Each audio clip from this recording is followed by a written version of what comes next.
Hello guys, welcome back to my channel English Academy. Guys, please like, share, follow, comment and subscribe the channel. Guys, in this video we will explain the second stanza of the poem Ode to the West Wind, which was written by P.B. Shelley.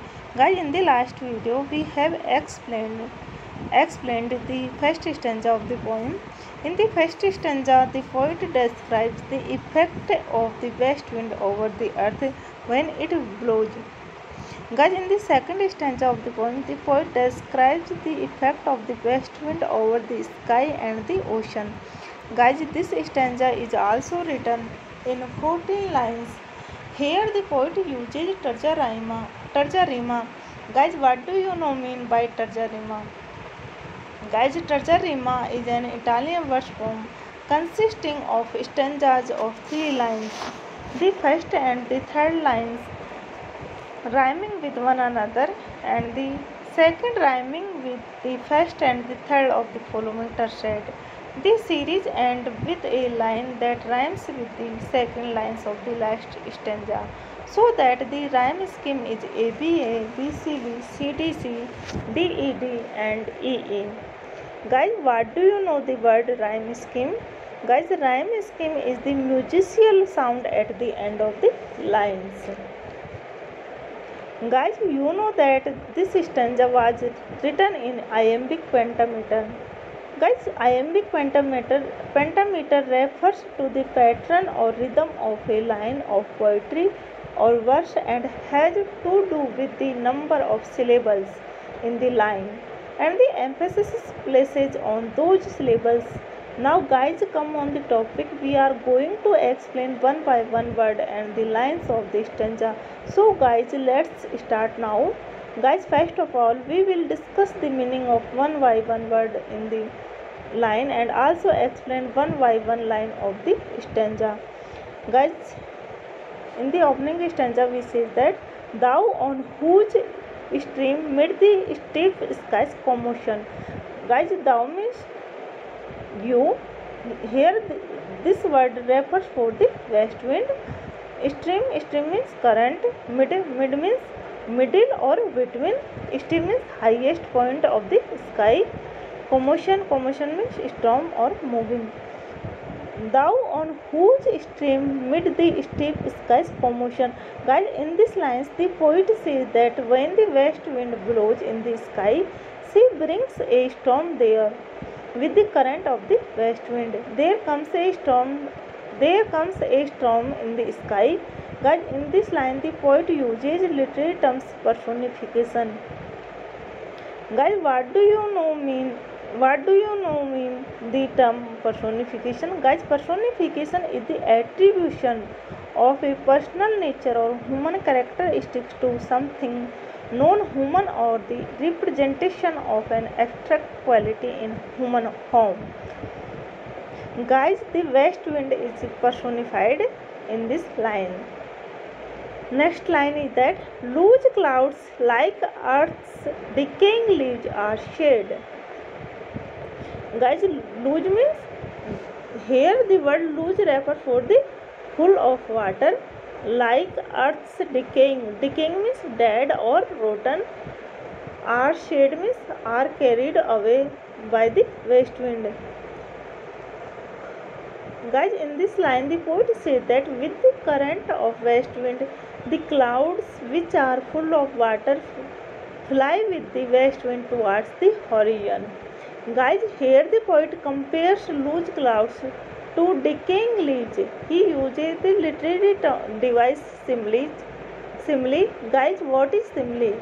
Simile is a figure speech that directly compares two things and using the words such as like, as or than. Guys, in this line the poet also used the transferred epithet when. Guys, what do you know about the transferred epithet? When transferred epithet is when an adjective usually used to describe one thing is transferred to another. Guys, because loose may be clothes, not etc., but not cloud. But clouds are not loose. Here clouds are full of water. So we can say that here the poet uses the literary device transfer epithet. Next line, shook from the tingled bows of heaven and ocean. Shook means are shaken or are separated. Tangled means intertwined. Bows means branches. Heaven means sky. Guys, in this line, the poet says that these clouds are the leaves of two mighty trees of the ocean and the sky, and the west wind is a stream that sweeps away these leaves. Guys, next line is that angels of rain and lightning there are spread. Guys, angels means messenger. In this line, the poet says that clouds are the messenger of rain and lightning. He says when the west wind blows, clouds take the message of rain and lightning. Guys, in this line, the poet uses the figure speech metaphor when he compares clouds to angels. Guys, metaphor is a figure of speech containing an implied comparison between two things. Next line is that on the blue surface of thine air surge. Thine means the word thine refers to the west wind. Surge means movement. In this line, the poet says that the clouds are spreading in the sky on the blue surface of the ocean with the movement of the west wind. Guys, next line, like the bright hair uplifted from the head. Bright means shining. Uplifted means flying with the west wind. Guys, in this line, the poet says that these black clouds are spreading in the sky with the movements of the west wind. In this line, the poet uses the figure speech of simile. Here, black clouds are compared to black hair. Guys, above I have mentioned, just I have told about the what is simile. Next line is of simile fires maned even from the dim words. Fires means wild. Who is Maenad? Guys, in the Greek mythology, the god of wine is called Dionysus and followers of him are called Maenad. Guys, in the Roman mythology, the god of wine is called Bacchus and his followers are called Bacchae. In this line, the poet says that the clouds look like the hair uplifted from the head of some frenzied Maenad. Next line is that of the horizon to the zenith height. Of the horizon to the zenith height. Guys, horizon means the lowest part of the ocean. Zenith means to the highest point of the sky. In this line, the poet says that these clouds are spreaded from the lowest part of the ocean to the highest part of the sky. Next line, the locks of the approaching storm, though dire. Locks, here the poet says that here locks means black hair या open hair. Approaching means coming. In this line, the poet says that black clouds are symbols of coming the storms. They give message of the approaching storm. Here the poet uses the figure of speech metaphor when he compares the locks to the black clouds. Next line is that thou dirge of the dying year to which this closing night. Thou means, here the word thou refers to the west wind. Dirge means funeral song or dead song. Dying means past. To which this closing night. Closing means ending. In this line, guys, the poet addresses to the west wind and says that you are the funeral song, and he imagines that the whistling sound of the west wind to be the dirge of the dying year. He says that the year is dying and the west wind is the funeral song over the death of the year. Guys, in this line, the poet uses transferred epithet when he says, "Thou diest of the dying year," because dying may be for man or animal, but the poet uses dying for year. Here he personified the year. Next line, will be the dome of a vast sepulchre. In this line, the poet says that a huge tomb will also be erected over the dead year. In this line, the poet also describes that the darkness of the night, which is spreading of the clouds, will form the swelling of the vast wave or monuments. Next lines, vaulted with all thy congregated might. Vaulted with means with an arched roof. Thy means refer to the west wind. Congregated means collective. Might means power. In this line, the poet says that the dense mass of clouds will form the ceiling of the vast grave. Guys, next line, of vapors from whose solid atmosphere. Vapors means clouds. In this line, the poet says that the mighty mass of vapors or clouds collected by the west wind. At the last line of the poem is that black rain and fire and hail will burst over here. In this line, the poet says that from the dense clouds in the sky form this ceiling, there will fall rain, lightning, and hail upon the earth. In the ending of the stanza, the poet appeals to west wind to hear his prayers.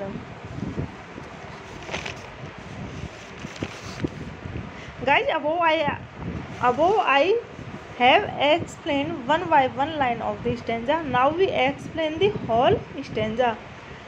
Though on whose stream mid the steep sky commotion, loose clouds like earth's decaying leaves are shed, shook from the tangled boughs of heaven and ocean.